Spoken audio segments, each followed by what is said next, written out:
Hello students, रचनात्मक लेखन के अंतर्गत आज हम पढ़ेंगे सूचना लेखन। सूचना लेखन कम शब्दों में औपचारिक शैली में लिखी गई संक्षिप्त जानकारी होती है। सूचना लिखने का मुख्य उद्देश्य किसी जानकारी को अधिक से अधिक लोगों तक पहुंचाना होता है। सूचना लिखते समय हमें कुछ बातों का ध्यान रखना चाहिए, जैसे सूचना किन्हें देनी है, दूसरा क्या सूचना देनी है, तीसरा सूचना जिस बारे में है उसकी क्या कोई समय सीमा है तो वह भी बतानी चाहिए, चौथा सूचना लेखन में विषय से भटकाव नहीं होना चाहिए, अर्थात कम शब्दों में मुख्य बात को लिखा जाता है यहाँ पर, पांचवा है सरल और सार्थक भाषा का प्रयोग आवश्यक है। सूचना लेखन का प्रारूप। बच्चों, आपको यहाँ पर सूचना लेखन का जो प्रारूप बताया जा रहा है आप उस पर ही ध्यान दें, क्योंकि अलग अलग जगह कई बार प्रारूप में थोड़ा बहुत अंतर भी देखा जाता है। जैसे किसी में सूचना शब्द पहले लिखा देखा जा सकता है तो किसी में संस्था का नाम पहले।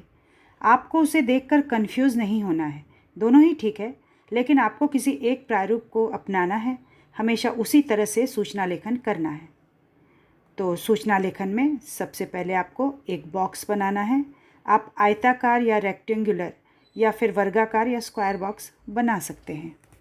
उसके बाद सबसे पहले ऊपर केंद्र में संस्था का नाम लिखें, नीचे लिखें सूचना। इसके बाद सूचना के नीचे जिस विषय से संबंधित सूचना देनी है वह विषय अवश्य लिखें। इसके बाद आता है दिनांक, यानी जिस तिथि को सूचना दी गई है वह डेट लिखी जानी चाहिए। मुख्य पैराग्राफ में दी जाने वाली सूचना का लेखन सरल भाषा में दें। इसके बाद सूचना देने वाले का नाम अगर प्रश्न में दिया गया है तो आप लिखें, अन्यथा आप क ख ग लिखें। सूचना देने वाले का पद का नाम भी लिखिए। अंत में यदि अगर आवश्यक हो तो सूचना देने वाले का पता और दूरभाष संख्या यानी कि मोबाइल नंबर वो भी लिखना है। सूचना लेखन से संबंधित कुछ अन्य महत्वपूर्ण जानकारियाँ इस प्रकार हैं। जब हम सूचना दे रहे हैं और अगर वह आम नागरिकों के लिए या पब्लिक के लिए है तो उसका आरंभ हम किस प्रकार करेंगे? तो हम उसका आरंभ, उसकी विषय वस्तु जो लिखेंगे उसमें हम ऐसे आरंभ करेंगे, सर्वसाधारण को सूचित किया जाता है कि, या फिर आप ऐसे भी लिख सकते हैं, आम नागरिकों को सूचित किया जाता है कि। यदि छात्रों या शिक्षक या किन्हीं अन्य संस्थाओं के कर्मचारियों या किसी समूह विशेष को सूचना देनी है तो इसका आरंभ हम किस प्रकार करेंगे? इसका आरंभ अगर छात्रों को सूचना देनी है तो हम ऐसे करेंगे, विद्यालय के समस्त छात्रों को सूचित किया जाता है कि। इसी तरह से अगर शिक्षकों की बात है तो हम ऐसे करेंगे, विद्यालय में समस्त शिक्षकों को सूचित किया जाता है कि। इसी प्रकार किसी समूह विशेष को अगर सूचना देनी है तो उसका आरंभ, नगर के समस्त रिक्शा चालकों को सूचित किया जाता है कि, ऐसे होना चाहिए। अन्य संस्थाओं के कर्मचारियों को सूचना देते समय समस्त कर्मचारियों को सूचित किया जाता है कि। और अगर आपको किसी समूह विशेष, समझ लीजिए यात्रियों को कुछ सूचना देनी है रेलवे की तरफ से, तो आप ऐसे लिख सकते हैं, समस्त यात्रियों को सूचित किया जाता है कि। और आइए अब कुछ उदाहरणों द्वारा यहाँ पर हम सूचना लेखन को समझते हैं। प्रश्न है, आप अक्षय पब्लिक स्कूल रामपुर की हिंदी साहित्य समिति के अध्यक्ष हैं, अतः विद्यालय में कविता वाचन प्रतियोगिता आयोजित करने के संबंध में 9वीं से 12वीं के छात्रों के लिए सूचना लिखिए। आइए देखते हैं इसे कैसे लिखा गया है। अक्षय पब्लिक स्कूल रामपुर, ये नाम है स्कूल का, ये सबसे ऊपर आएगा, फिर सूचना और उसके बाद जो विषय है कविता वाचन प्रतियोगिता, और उसके बाद लेफ्ट हैंड साइड में डेट आएगी, दिनांक। इसके बाद आप सूचना के विषय पर आ जाएंगे। सभी विद्यार्थियों को सूचित किया जाता है कि अंतर विद्यालयी कविता वाचन प्रतियोगिता विद्यालय के सभागार में आयोजित की जाएगी। विवरण इस प्रकार है, दिनांक, डेट लिख देंगे, समय प्रातः 10 बजे, स्थान विद्यालय सभागार, सभागार यानी कि ऑडिटोरियम, स्कूल ऑडिटोरियम, विषय देशभक्ति संबंधी कविताएं, प्रतियोगी कक्षाएं 9वीं से 12वीं। इच्छुक विद्यार्थी अपना नाम, डेट लिखेंगे, 8 अगस्त जैसे लिख दिया तक हस्ताक्षरकर्ता को दे दें।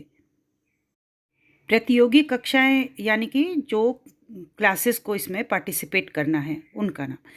और एक बात ध्यान दीजिए इसमें कि जब सूचना जारी की गई है वह डेट, वह तारीख, और जब प्रतियोगिता होनी है वह डेट, उनके बीच में गैप होना चाहिए। और बच्चों को जब नाम देना है उसमें भी थोड़ा आप गैप देंगे ताकि बच्चे प्रिपेयर कर सकें और फिर नाम दे सकें। इसके बाद लेफ्ट हैंड साइड में सूचना देने वाले का नाम, प्रतीक कुमार, अध्यक्ष, हिंदी साहित्य समिति। आप उसका पोस्ट लिखेंगे क्या है और आप यहाँ पर साइन भी कर देंगे और बॉक्स बनाना नहीं भूलेंगे। तो इस तरह से ये एक अच्छी सूचना बन जाएगी। आइए अब सूचना लेखन का दूसरा उदाहरण देखते हैं। प्रश्न है, आप किसी प्रगतिशील आवासीय सोसाइटी दयाल बाग आगरा के अध्यक्ष हैं।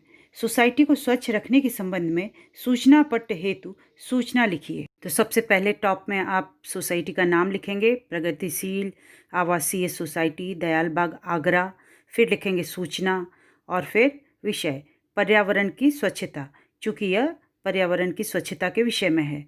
लेफ्ट हैंड साइड में आप डेट डाल देंगे दिनांक लिखकर। इसके बाद आरंभ करेंगे। सभी निवासियों को सूचित किया जाता है कि आजकल सोसाइटी में चारों ओर सूखे पत्ते, प्लास्टिक की थैलियाँ तथा अन्य विविध प्रकार का कूड़ा कचरा बिखरा रहता है। आप सभी से विनम्र निवेदन है कि ऐसा न करें तथा अपनी सोसाइटी को साफ सुथरा बनाने में सहयोग प्रदान करें। यदि कोई व्यक्ति गंदगी फैलाते हुए देखा गया तो उसे 1000 रुपये जुर्माने के रूप में देने होंगे। तो देखिए बच्चों, यहाँ पे विनम्रता के साथ सचिव ने अपनी बात भी कह दी और फिर सख्ती से जुर्माना लगाने की बात भी सामने रख दी। इसके बाद सचिव अपना नाम लिखें और फिर प्रगतिशील आवासीय सोसाइटी दयाल बाग आगरा और सचिव अपना साइन कर दें। अगला उदाहरण प्रश्न है, विद्यालय द्वारा रक्तदान शिविर का आयोजन किया जा रहा है। स्वास्थ्य संगठन के अध्यक्ष होने के नाते विद्यालय के कक्षा 11वीं तथा 12वीं के छात्रों तथा सभी अभिभावकों के लिए सूचना लिखिए। अभिभावकों का अर्थ आप जानते ही होंगे, पेरेंट्स। और देखें इसमें विद्यालय का नाम नहीं दिया हुआ है तो इसे अपने से बनाना है। अ ब स विद्यालय हम लिखेंगे, आप क ख ग या कोई भी लिख सकते हैं। फिर लिखेंगे सूचना और फिर टॉपिक रक्तदान शिविर, है ना, ब्लड डोनेशन कैंप। उसके बाद साइड में आप डेट डाल देंगे। विद्यालय के समस्त अभिभावकों तथा कक्षा 11वीं 12वीं के छात्रों को सूचित किया जाता है कि विद्यालय द्वारा रक्तदान शिविर का आयोजन किया जा रहा है। कब किया जा रहा है उसकी डेट डाल देंगे, दिनांक, उसके बाद समय प्रातः 8 बजे से सायं 6 बजे तक। प्रातः मीन्स मॉर्निंग, सायं 6 बजे तक, शाम तक। सभी से निवेदन है कि रक्तदान करके जन कल्याण में सहयोग प्रदान करें। फिर क ख ग लिख देंगे, अध्यक्ष, जो भी नाम है अध्यक्ष, या क ख ग लिख सकते हैं, स्वास्थ्य संगठन, और फिर अध्यक्ष का हस्ताक्षर कर दें। इस तरह से ये सूचना पूरी हुई।